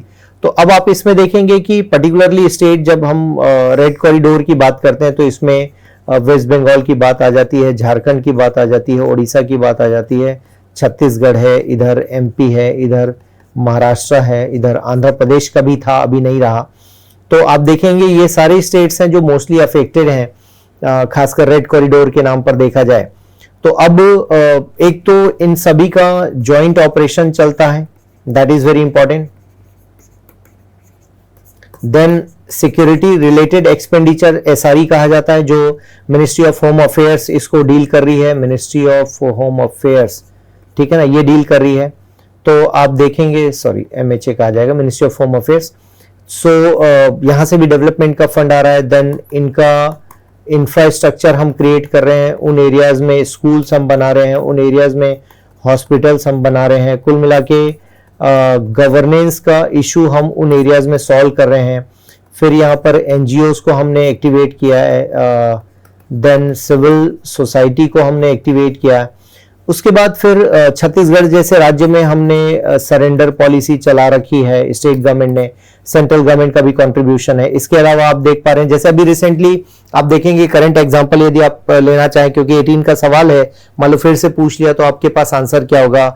Amit Shah भी छत्तीसगढ़ स्टेट में आकर गए हैं, तो उन्होंने बैठक भी ली इस बारे में, टेररिज्म 2026 तक, सॉरी नक्सलिज्म 2026 तक खत्म कर देंगे उन्होंने कहा। फोर्सेस को ज्यादा सपोर्ट मिल रहा है। फिर स्ट्रैटेजी वाइज देखेंगे तो जंगल के अंदर स्ट्रैटेजी क्या है, मान लो ये पर्टिकुलर एरिया है तो कैंपिंग सिस्टम, मान लो ये नक्सलिज्म का गढ़ है तो इनको धीरे धीरे धीरे ऐसे ऐसे घेरते हुए आना, ताकि इधर से मतलब यहाँ से वो बाहर ना निकल पाए। तो कैंप बनाना, कैंप के आसपास सोशियो इकोनॉमिक फैक्टर्स को स्ट्रॉन्ग करना, वहाँ के यूथ से कन्वर्सेशन करना, प्लस एक दो एग्जांपल लोकल ले लेते हैं। बस्तरिया बटालियन नाम सुना होगा आप लोगों ने, तो बस्तरिया बटालियन मतलब लोकल क्राउड को उसमें इन्वॉल्व करना, लोकल यूथ को उसमें इन्वॉल्व करना और उनको इन्वॉल्व करके उस बेसिस पर उनको एक तरह से नक्सलियों के अगेंस्ट खड़ा करना, उनका माइंडसेट चेंज करना। इसमें बहुत सारे लोग कौन हैं जो सरेंडर करके आए हुए हैं, उनको हमने शामिल किया, सो दैट उनको रूट्स का पता है, उनको एक्चुअल प्लानिंग पता है, और फिर इस तरह से हम कंट्रोल कर पा रहे हैं। फिर हम पॉजिटिव साइड भी लेकर चल रहे हैं, केवल बंदूक की नोक पर उनको नहीं धमकाया जा रहा, बल्कि पॉजिटिव साइड में एग्रेसिवली हमने समझाया कि आपके बच्चों का भविष्य क्या होगा, आपका रिहेबिलिटेशन गवर्नमेंट कर रही है, आप सरेंडर करते हैं तो आपको 5 से 10 लाख का पैसा मिलता है, आपको एक तरह से जॉब भी मिल रही है, या फिर आप बिजनेस कर पाएंगे, आपके ऊपर जितने भी केसेस लगे हैं उनको खत्म किया जाए, लाइक दैट बहुत सारी चीजें हैं। तो उसका बेनिफिट ओवरऑल मिल रहा है। तो सेंट्रल गवर्नमेंट स्टेट गवर्नमेंट दोनों की फंडिंग मिलकर बढ़िया काम कर रहे हैं और जॉइंट ऑपरेशंस काफी ज्यादा चल रहे हैं। कोबरा आपने सुना होगा। तो ये सारे एक्टिविटीज के बारे में आपको बातचीत करनी है कि किस तरह से हैंडलिंग हम कर पा रहे हैं। Then data security has assumed significant importance in the digitized world due to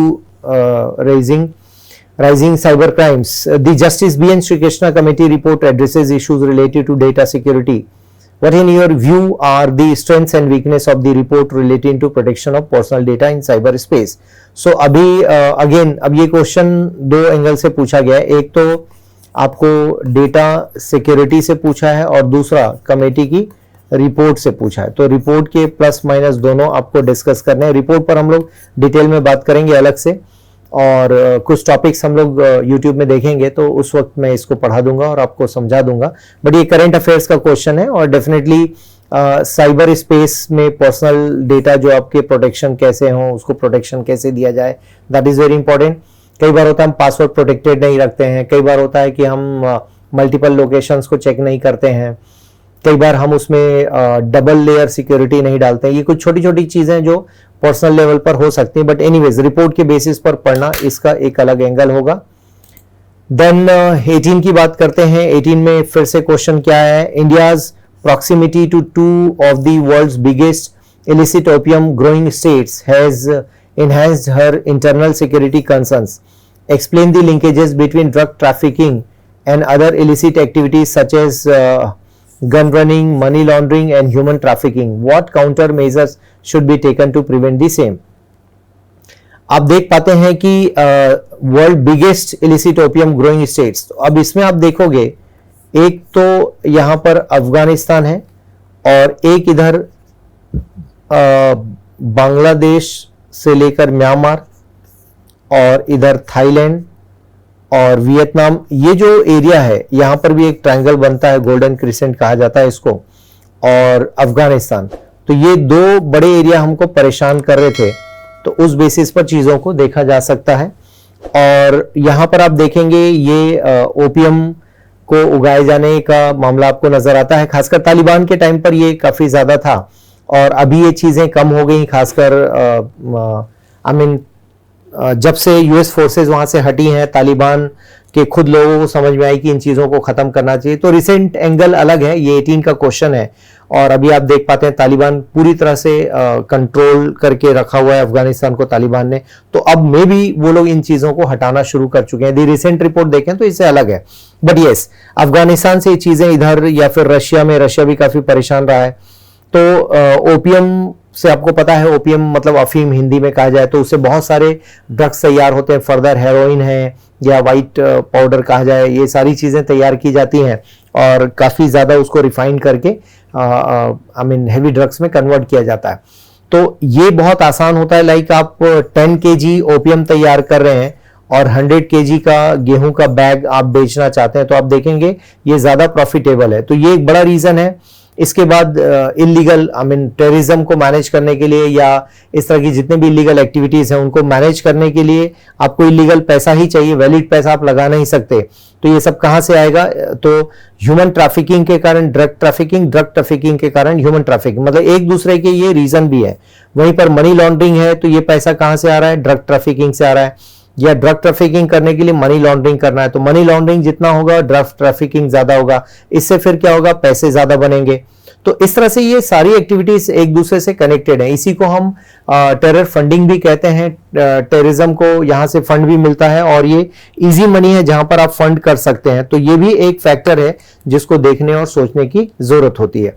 तो काफी कंट्रोल किया। अभी छोटे मोटे एग्जाम्पल आप देख सकते हैं, जैसे गांजा के पत्ते हैं वो किस तरह से स्टेट टू स्टेट मूव करते हैं, जैसे उड़ीसा से छत्तीसगढ़, छत्तीसगढ़ से नागपुर, महाराष्ट्र, लाइक दैट। तो ये काफी कंसर्न का मैटर है और इंडिया में खासकर ड्रग्स को लेकर काफी ज्यादा कंसर्न तो है, बिकॉज यूथ काफी इन्वॉल्व है। चाहे पार्टियों की बात करें, फिर बार की बात करें, ड्रग सप्लाई आसान बात हो गई है।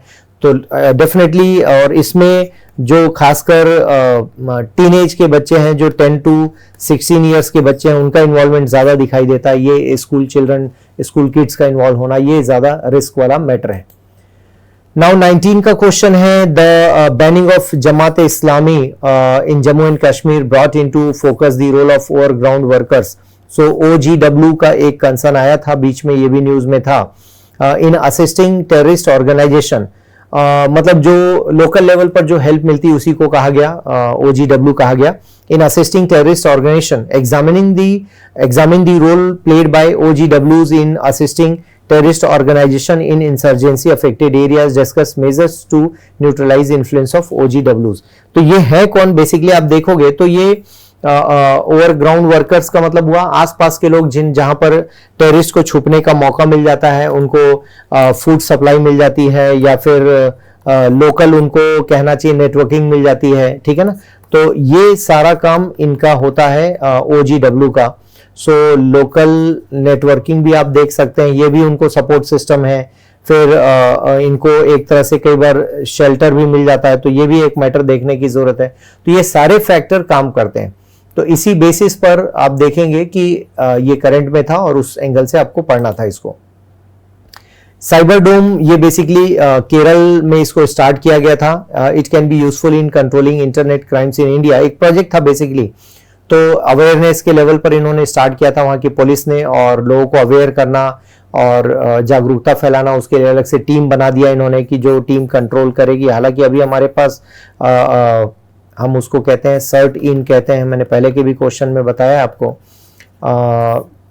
सॉरी आई कैपिटल हो जाता है, cyber emergency response team, computer emergency response team of India, तो सर्ट इन है। फिर इसके अलावा हमारे पास CDEC की टीम है, फिर और भी हैं, IB वगैरह में भी एक्सपर्ट्स होते हैं। फिर आप देख पाते हैं साइबर ब्रांच आजकल सभी पुलिस में होने लगा है।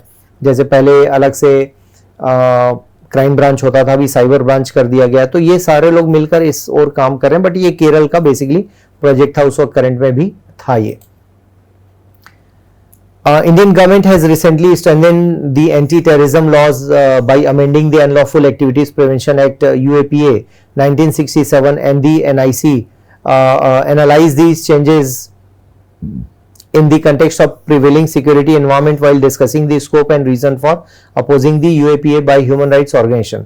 So basically आप देखेंगे नेशनल सिक्योरिटी एक्ट यही एक स्ट्रॉन्ग एक्ट था हमारे पास, और अब UAPA को फिर से स्ट्रॉन्ग किया गया, खासकर अनलॉफुल एक्टिविटीज प्रिवेंशन एक्ट। तो इसमें प्रॉब्लम ये आ रही है कि कुछ जगह पर ऐसे भी एग्जांपल्स मिले हैं जहां पर कंप्लीट सबूत होने के बावजूद भी कुछ लोग जेल में हैं, ऐसा ह्यूमन राइट्स ऑर्गेनाइजेशन का कहना है।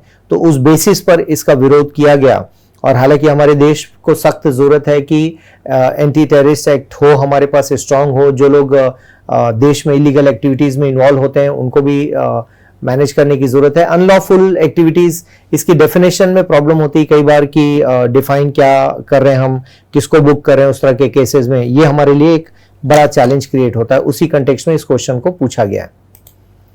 Then cross border movement of insurgents is only one of the several security challenges facing the policing of the border in northeast India. Examine the various challenges currently emanating across the India-Myanmar border. Also discuss the step to counter the challenges. तो आप देखेंगे last 2013 से ये question देखेंगे तो border management को लेकर अलग से एक एंगल आपको दिखाई देता है, कभी इधर के बॉर्डर से कभी इधर के। अभी म्यांमार का पूछा है, नॉर्थ ईस्ट का, राइट। तो क्रॉस बॉर्डर मूवमेंट अपने आप में एक बड़ा चैलेंज है। इसके अलावा भी और भी सिक्योरिटी चैलेंजेस हैं, हम पहले भी बात कर चुके हैं म्यांमार बॉर्डर से किस तरह के चैलेंजेस। फिर बांग्लादेश का बॉर्डर है, फिर म्यांमार के साथ कुछ जगह पर क्या है, मान लो ये इंडिया का बॉर्डर यहाँ पर खत्म हो रहा है और ये म्यांमार का है, तो ये एक तरह से नो मैंस लैंड वाला है।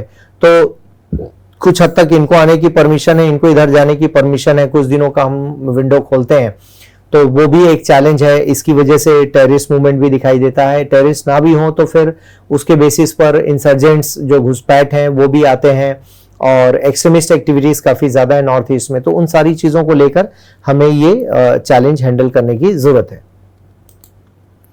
फिर से आ गया, discuss different types of cyber crimes and measures required to be taken to fight the menace. So cyber crime के टाइप्स क्या क्या हो सकते हैं वो आपको चेक करने की जरूरत है। तो again cyber terrorism, cyber crime, cyber arrest, ये बहुत सारे हैं। तो साइबर क्राइम से जुड़े बहुत सारे टर्मिनोलॉजीज हैं, उनको एक लेक्चर में समझेंगे तो ज्यादा अच्छा होगा। अभी सिर्फ क्वेश्चंस के एंगल हम लोग देख रहे हैं।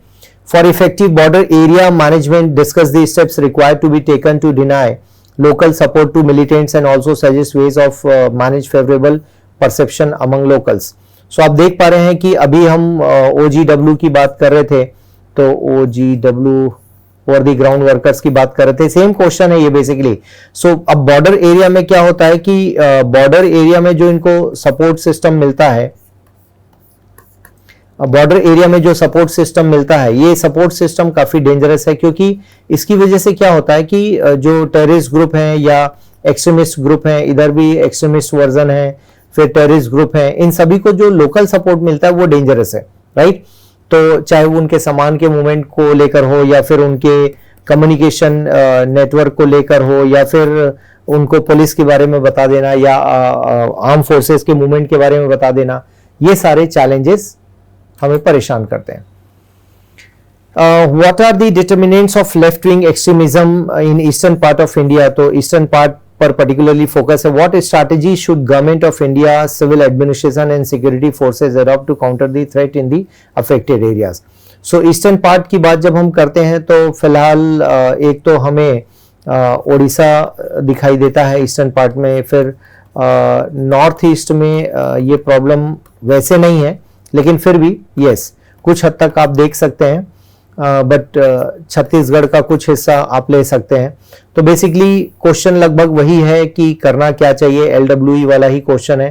तो आप देख सकते हैं टॉपिक्स आपको कॉमन नजर आ रहे हैं। फिर analyse internal security threats and trans border crimes along Myanmar, Bangladesh, Pakistan, फिर से आ गया वही क्वेश्चन।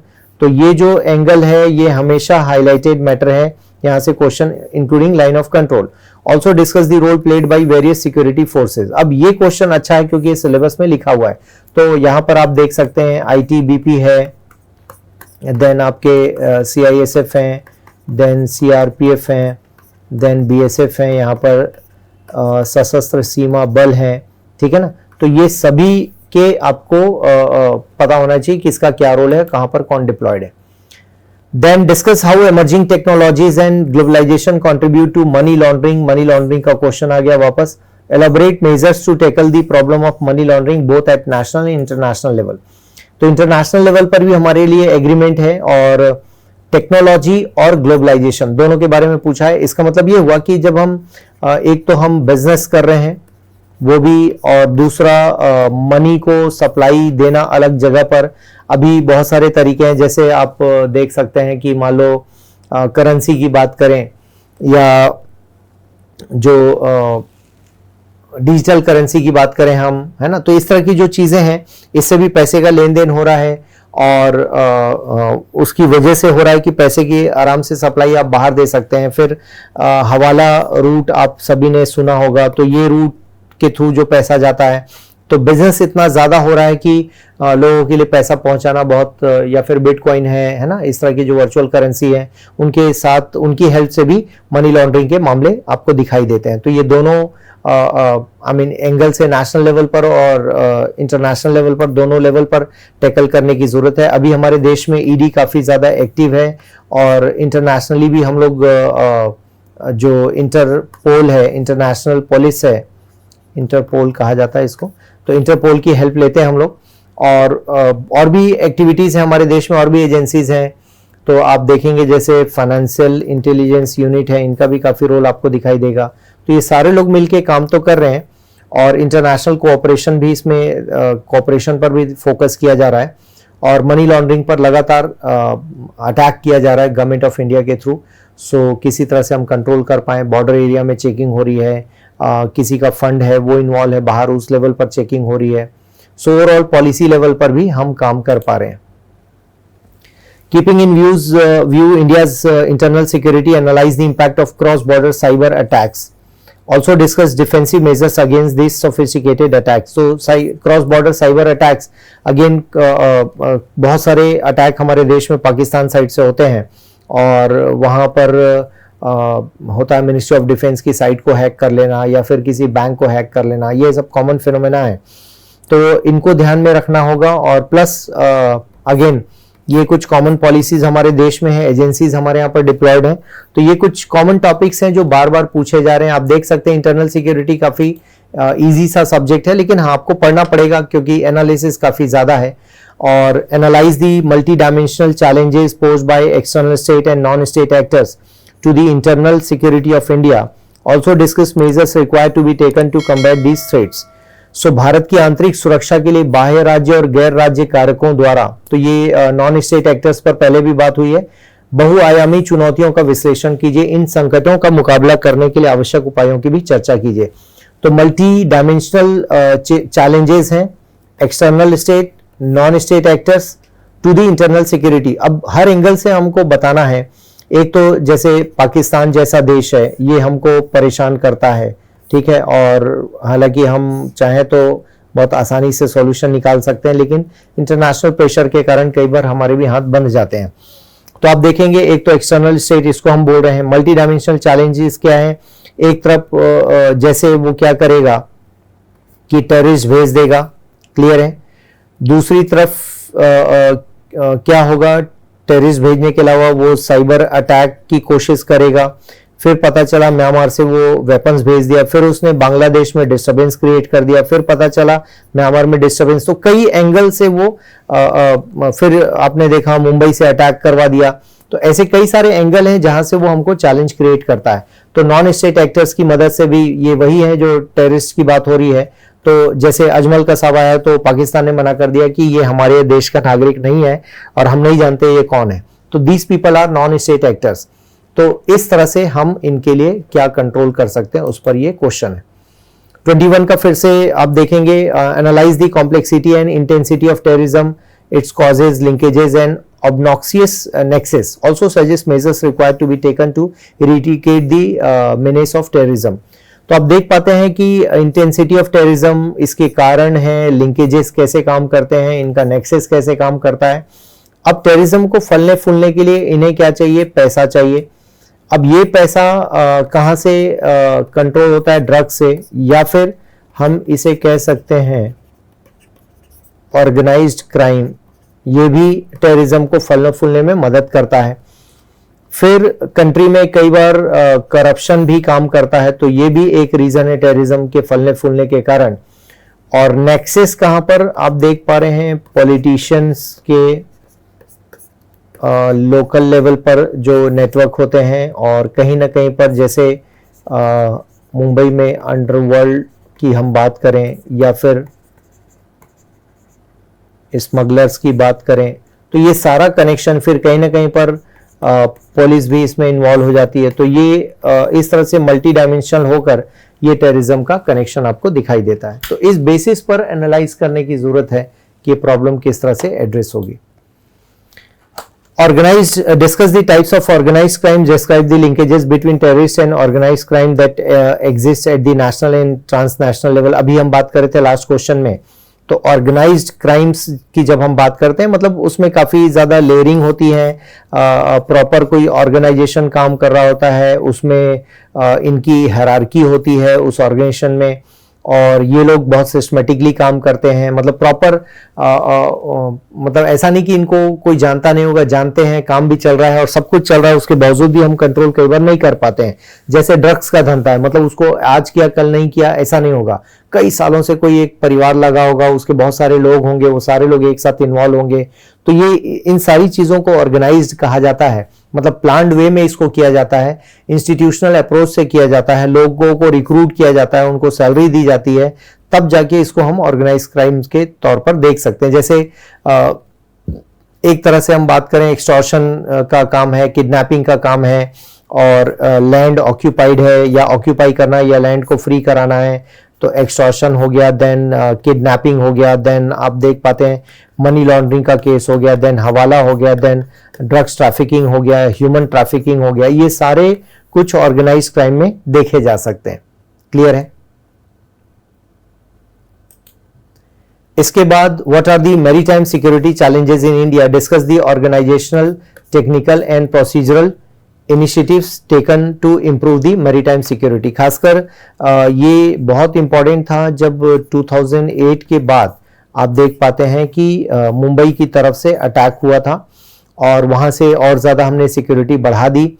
और अभी आप देखेंगे तो इधर 3 साइड में बजट हमने काफ़ी कर दिया, जैसे हमने स्पीड बोट पर हमने खर्च किया, ठीक है ना, और इसके अलावा हमने हेलीकॉप्टर्स, जो कोस्टल पुलिस है, एक्चुअली इसके 3 लेयर्स होते हैं। आप सबसे पहले देखेंगे कि कोस्टल पुलिस है, फिर उसके बाद इंडियन कोस्ट गार्ड्स हैं और फिर इंडियन नेवी है। तो 3 लेयर्स में इंडिया की सिक्योरिटी को देख सकते हैं आप। तो ये मिड सी में या डीप सी में जाकर ये कोस्ट गार्ड, कोस्टल एरियाज में कोस्टल पुलिस, मतलब समुद्र के अंदर नहीं जाते हैं, बाहर रहते हैं, कोस्टल एरियाज में ये सिक्योरिटी प्रोवाइड करते हैं। तो इस तरह से हमने सिक्योरिटी को टाइट किया है। फिर इनको चॉपर्स दिए जा रहे हैं, देन स्पीड बोट दिए गए हैं, इनको बाइनाकुलर्स दिए गए हैं, इनको गन प्रोवाइड किया गया। ये सारी चीजें इनको एक्स्ट्रा दी गई हैं और सैटेलाइट इमेजेस की हेल्प से भी ये कंट्रोल करने की कोशिश करते हैं। फिर हमने इंटरनली इन ऑर्गेनाइजेशंस की फंडिंग को बेटर किया है और इन एरियाज पर जियो टैगिंग के लिए भी हमने काम किया है काफ़ी ज़्यादा। और आइडेंटिटी कार्ड्स जो भी बोट ओनर्स हैं या शिप ओनर्स हैं उनको हमने, या जो लोग बिजनेस करते हैं, फिशिंग करते हैं, उनको हमने इस तरह से देने की कोशिश की है। और जीपीएस के थ्रू हम कंट्रोल करने की कोशिश करते हैं। तो ये टेक्नोलॉजी में काफ़ी कुछ हमने इम्प्रूवमेंट्स किए हैं, इनको देखे जाने की ज़रूरत है। What are the different elements of cyber security? फिर से क्वेश्चन आ गया। Keeping in view the challenges in cyber security, examine the extent to which India has successfully developed a comprehensive national cyber security strategy. तो cyber security पर भी हम लोग एक लेक्चर अपलोड करेंगे, आप उसको जरूर देखेंगे कि साइबर सिक्योरिटी के डायमेंशंस क्या है, उसमें इस टॉपिक को डील किया जाएगा। Then Naxalism is a social, economic and developmental issue manifesting a violent internal security threat. In this context, discuss the emerging issues and suggest a multi-layered strategy. Multi-layered बोला है, ध्यान रखेंगे, to tackle the menace of Naxalism. तो पीछे हमने और भी बात की है दूसरे क्वेश्चंस में। एंगल समझिए कि अलग अलग एंगल कैसे चेंज किया जाता है, social, economic and developmental issue, right. तो सोशल लेवल पर क्या हो रहा है कि हम उनके ट्राइबल कल्चर को नहीं बचा पा रहे हैं। इकोनॉमिक लेवल पर क्या हो रहा है कि उस एरिया में एम्प्लॉयमेंट नहीं है, डेवलपमेंट, रोड डेवलप नहीं है, कम्युनिकेशन नहीं है, इलेक्ट्रिसिटी नहीं है। हालांकि ये सारी चीजें हम धीरे धीरे बेटर हो रही हैं। तो एक बड़ा रीजन है उनके छुपने छुपाने का उस एरिया में। तो इन सारी चीजों को देखे जाने की जरूरत है। AI एक टॉपिक है जो अभी भी इंपॉर्टेंट है, इस साल भी इंपॉर्टेंट है। Introduce the concept of artificial intelligence. How does AI help clinical diagnosis? Do you perceive any threat to privacy of the individual in the use of AI in healthcare? तो अभी भी हमारे देश में डेटा एक बहुत बड़ा मैटर है, उसको देखे जाने की जरूरत है। AI खुद से काम नहीं करता बल्कि इसको फीड किया जाता है with the help of data, ठीक है ना। तो AI के प्रोग्रामर होते हैं, वो लिखते हैं, फिर ये ऑटोमेटिक वहां से क्लिक करता जाता है और खुद से जनरेट करता जाता है। तो एज सच थ्रेट तब तक नहीं जब तक हम उसको हैंडल कर पा रहे हैं। हमारी अंडरस्टैंडिंग टेक्नोलॉजी को नहीं है को लेकर नहीं है, तो डेफिनेटली वो हमारे लिए थ्रेट बन सकता है और हमारी प्राइवेसी का मैटर आ सकता है। लेकिन डेटा सिक्योर है तो प्राइवेसी को क्रॉस चेक किया जा सकता है। अब आप देख पा रहे हैं पर डे AI बहुत फ्रीक्वेंटली यूज में आ रहा है, चैट GPT हो या हर पोर्टल के साथ AI आपको दिखाई दे रहा है। तो AI के ऊपर अब इसको पॉजिटिव साइड में देखे जाने की जरूरत है। Winning of hearts and minds in terrorism, hearts and minds in terrorism affected areas is an essential step in restoring the trust of the population. तो ट्रस्ट विन करना, क्योंकि अक्सर बॉर्डर एरियाज में आप देखोगे तो ट्रस्ट फैक्टर काफी बड़ा मैटर है, खासकर वैली एरियाज में जो जम्मू कश्मीर साइड है। Discuss the measures adopted by the government of this respect as part of the conflict resolution in Jammu and Kashmir. अब यहाँ पर क्या है जैसे हम उनके लिए IIT एस्टेब्लिश कर चुके हैं, केंद्रीय विद्यालय हमने एस्टेब्लिश किया है, नवोदय विद्यालय एस्टेब्लिश किया है, देन वहाँ पर उन एरियाज में एम्प्लॉयमेंट के लिए एफर्ट लग रहा है, देन स्पोर्ट्स की बात हो रही है, देन सिविल सर्विस एग्जामिनेशन की कोचिंग्स खोल दिए गए हैं उनके लिए। ऐसे बहुत सारे एफर्ट्स लगाए जा रहे हैं छोटे बड़े मिलाकर। तो उसका बेनिफिट उन एरियाज के बच्चों को मिल भी रहा है और वो लोग लगातार काम भी कर रहे हैं। तो बेसिकली लोगों के दिमाग में होना चाहिए कि हाँ, हम उनके लिए काम कर रहे हैं, उनके बेनिफिट्स के लिए काम कर रहे हैं। तो दिल और दिमाग को जीतने वाला मामला है। तो ये कब होगा? जैसे उनके लिए एम्प्लॉयमेंट होगा, गवर्नमेंट उनके लिए पॉजिटिव सोचेगी, उनके एम्प्लॉयमेंट के बारे में सोचेगी, उनकी लाइफस्टाइल को बेटर करेगी, उनका एजुकेशन ठीक करने की बात होगी, प्लस स्किल डेवलपमेंट के लिए आप देखेंगे इसमें नई उड़ान नाम का एक प्रोग्राम शुरू किया गया। तो स्किल डेवलपमेंट को लेकर बात हो रही है, उनके बिजनेस को ईज बनाने की बात हो रही है, ड्राई फ्रूट्स वगैरह का बिजनेस है। तो ये सारे फैक्टर एक साथ काम करते हैं, इस एंगल से इसको देखा जा सकता है। Then the use of unmanned aerial vehicles UAV by our adversaries across the borders to ferry arms, ammunitions, drugs, etc. is a serious threat to the internal security. Comment on the measures being taken to tackle this threat. तो आप देख पा रहे हैं दोस्तों कि ये भी एक बड़ा चैलेंज है और अभी ड्रोन की हेल्प से ये काम हो रहा है। उसी चीज को ये UAV भी कहा जाता है, अनमैन्ड एरियल व्हीकल। और खासकर बॉर्डर एरियाज की बात करें तो अभी लगातार पंजाब पुलिस एक्शन चला रही है, एक्शन ले रही है बॉर्डर एरियाज में। इधर पाकिस्तान की साइड से आप देख पा रहे हैं कि लगातार जो टेररिस्ट वाले जो बेल्ट्स हैं वहां से ड्रोन के थ्रू बहुत सारे जो वेपन्स हैं, ड्रग्स हैं, आर्म्स हैं, इन सबको ड्रॉप किया जा रहा है। तो ये डेफिनेटली हमारे लिए खतरा तो है। तो हम इस खतरे से निपटने के लिए अगेन हमें टेक्नोलॉजी की हेल्प लेनी होगी, सैटेलाइट की हेल्प लेनी होगी, बाइनाकुलर्स, और हमारे अपने ड्रोन्स उन एरियाज में जाकर सुपरवाइज करें। तो इस तरह से हमें क्रॉस चेक करने की जरूरत है। What are the internal security challenges being faced by India? Give out the role of central intelligence and investigative agencies tasked to counter these threats. So कौन कौन से challenges हैं उनको लाइन से आप लिख सकते हैं। अब तक जितना भी हमने पढ़ा वो सारे challenges हैं। और रोल ऑफ सेंट्रल एजेंसीज जैसे IB है, देन रॉ है, रिसर्च एंड एनालिसिस विंग है, देन NIA है, इनका भी रोल है, क्लियर है। देन CBI का भी रोल है। तो इन सभी के रोल के बारे में आपको लिखना पड़ेगा क्योंकि इन्हीं के इन्वेस्टिगेटिव एजेंसीज बोला है तो ये सारे एजेंसीज के बारे में मामला आ जाएगा। Give out the major sources of terror funding in India and the efforts being made to curtail these sources. In the light of this, also discuss the aim and objectives of the No Money, No Terror, No Money for Terror conference recently held in New Delhi in November 2022. तो direct question है basically, क्योंकि terror funding पर हमने पहले भी बात की कि बेसिकली इनको पैसा चाहिए, वो पैसा आएगा कहाँ से? तो वो सारा कुछ इलीगल एक्टिविटीज से ही आएगा। जैसे अभी हमने बात किया ड्रग्स, फिर जो ह्यूमन ट्रैफिकिंग है वहां से आएगा, फिर इलीगल वेपन्स के सेल से आएगा, फिर मनी लॉन्ड्रिंग से आएगा। तो ये सारे फैक्टर्स हमें बंद करने की जरूरत है। देन ऑर्गेनाइज्ड क्राइम है, यहाँ से पैसा आएगा। तो ये मतलब पैसे, जैसे इंडिया में हमने एक काम और क्या किया, हमने आपको याद होगा डीमोनेटाइजेशन किया, तो उसकी वजह से भी पाकिस्तान साइड में जितने बैठे थे उनको इसका डायरेक्ट इम्पैक्ट पड़ा और उनके पास जितने भी पैसे थे वो सब खत्म हो गए। तो ये भी एक बहुत इंपॉर्टेंट फैक्टर है कि पैसा तो चाहिए किसी भी हाल में उनको ऑपरेट करने के लिए। तो पैसे का सोर्स नहीं रहेगा तो काम कैसे होगा? So that's it. और दोस्तों इसी तरह के लेक्चर्स के लिए हम लोग मिलते रहेंगे। और ये अभी आपने क्वेश्चंस देखे और अगले वीडियोस के लिए फिर से आपसे मुलाकात होगी। बहुत बहुत धन्यवाद। Thank you.